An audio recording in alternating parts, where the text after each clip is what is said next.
de 1994, el presidente Ernesto Zedillo, acompañado de todo su cuarto de guerra, prácticamente todo su cuarto de guerra jurídico, presentó una iniciativa para desaparecer, para pulverizar al Poder Judicial. Todo. Finalmente, en enero, el veintitantos de enero, se quedó conformado un nuevo Poder Judicial. Pero nada cambió, nada cambió. De veintitantos, lo único que cambiaron fueron los números. Teníamos un Poder Judicial sumido en la corrupción, que servía a Salinas, que servía de la Madrid, que servía a López Portillo, a cada presidente, pero después pasó lo mismo, así que nada cambió. ¿Qué falló en ese proceso? En términos de resultados, efectivamente, yo creo que no cambió gran cosa.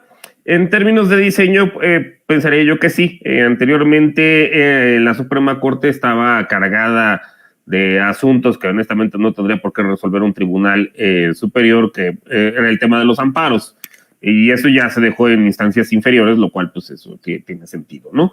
Y se le dejaron, digamos, los asuntos que tienen que ver, sobre todo, con acciones de inconstitucionalidad y controversias constitucionales, que tiene que ver, sobre todo, con la división de poderes y resolver controversias entre entidades federativas, entre municipios y entidades federativas, o entre órganos, vamos, de manera horizontal y de manera vertical, ¿no? Entre poderes o entre órdenes de gobierno. Lo que cambió relativamente es, pues, del llamado régimen de la transición, que pues ahorita está en sus estertores, adoptaron un diseño institucional parecido, que estaba muy de moda en ese entonces, al del INE y al de otros órganos que se fueron creando más adelante, como la COFETEL o el IFETEL, en la cual hay consejeros o comisionados. Son órganos que tienen no solamente una cabeza, ¿no?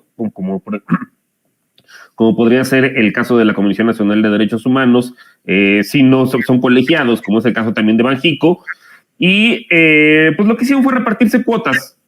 Entonces, dependiendo, y lo cual tiene sentido, o sea, porque no veo otra manera de que se repartan, ¿no? Los espacios en estos mal llamados órganos autónomos, porque realmente no son autónomos. Vamos, los diversos consejeros o ministros o comisionados, pues van a responder a quien los nombró, aunque a veces hay quien se voltea, pero o sea, es más la excepción que la regla. Digo, está el caso de Saldívar, del ministro Saldívar, el cual fue propuesto por Felipe Calderón y prácticamente al día siguiente se le volteó. Al presidente López Obrador le pasó un poco lo mismo, ¿no? Propuso a Ríos Farjat, a Margarita Ríos Farjat y por ahí a otro cuyo nombre ahorita no recuerdo, y también ya se le voltearon, ¿no? Pero normalmente la regla, pues, es que responden a los intereses, pues, de quien le deben el puesto. Entonces se repartían el número de ministros, el número, como sucedía con el INE, el número de consejeros, y pues había fines. Obviamente, pues a la izquierda le tocaban bien poquitos, que yo recuerde, así como cuota, pues era Genaro Góngora Pimentel, uno de los ministros en su momento, y pues al PAN le daban tantos y al PRI otros tantos. Mucho de la idea también de esto, digo, el argumento que van a dar a algunos abogados o politólogos es darle estabilidad, ¿no? Supuestamente a la Suprema Corte como, y no lo ven como un órgano político, cuando en realidad su naturaleza lo es así. Si a los diferentes ministros los proponen y aprueban diferentes legislaturas, pues claramente responden a intereses políticos, ¿no?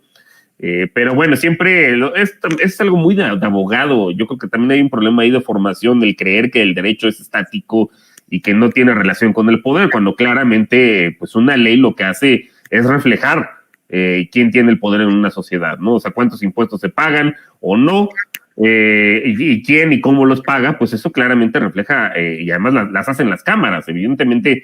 Van a reflejar pues un equilibrio de poder en particular, pero bueno, o sea, los abogados, hay algunos que no les gusta creer eso, ¿no? Y creen que una vez que se hace como si fueran los 10 mandamientos, se dicta una ley, pues es inamovible y es la palabra de Dios, ¿no? Cuando pues, no es cierto. Pero bueno, cambiaron esas cosas, pues es un reflejo, es una institución más de ese régimen que ya se agotó, en el cual, pues sí hubo mayor pluralidad, no necesariamente.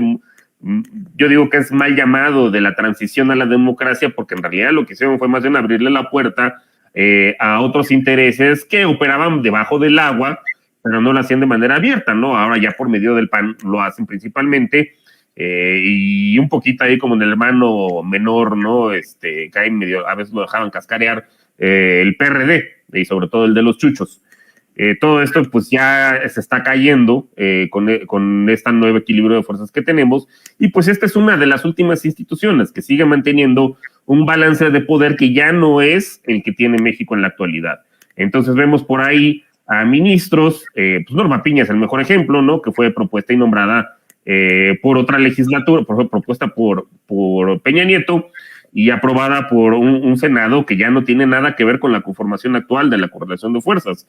Y hay otros que uno ya le empieza a sospechar que dice, o sea, a ver, ¿qué hace Gutiérrez Ortiz Mena, quien era el ex administrador de grandes contribuyentes de Felipe Calderón? O sea, es básicamente la persona que le condonaba o no les cobraba los impuestos, no aplicaba la ley a los oligarcas.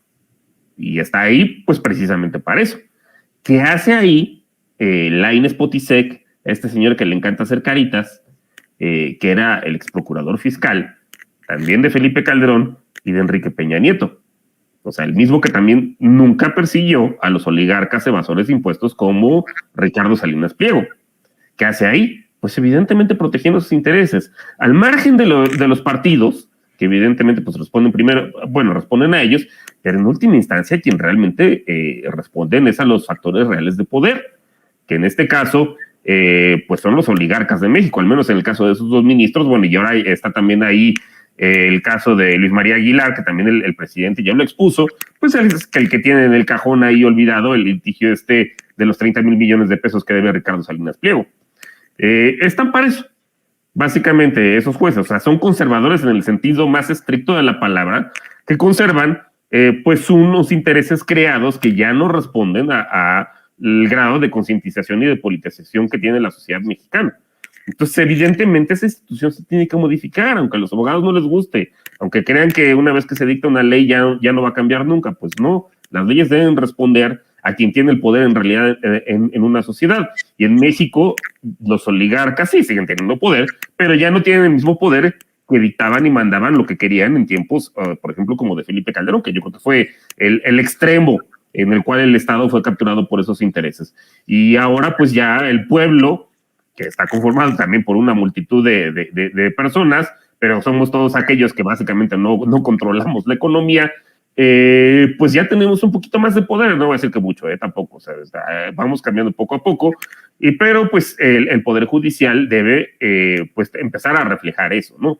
Y de ahí que pues tengamos que apelar al plan C, porque va a ser la única forma en la cual, que es lograr la mayoría calificada, el 66% en las dos cámaras, tanto en la de senadores como diputados, para sacar a esta gente y pues que se vayan a trabajar en iniciativa privada con sus patrones, con los que siempre, de donde salieron y de donde los pusieron, o que les dé trabajo Felipe Calderón o Iberdrola o Salinas Pliego, pero nosotros ya no tenemos por qué seguirlos manteniendo, y además con todas esas prebendas, cuyo argumento además supuestamente esos soldazos eran pues que para que no se corrompieran, y pues claramente es hoy por hoy el poder más corrupto de México. Alina, dime una cosa,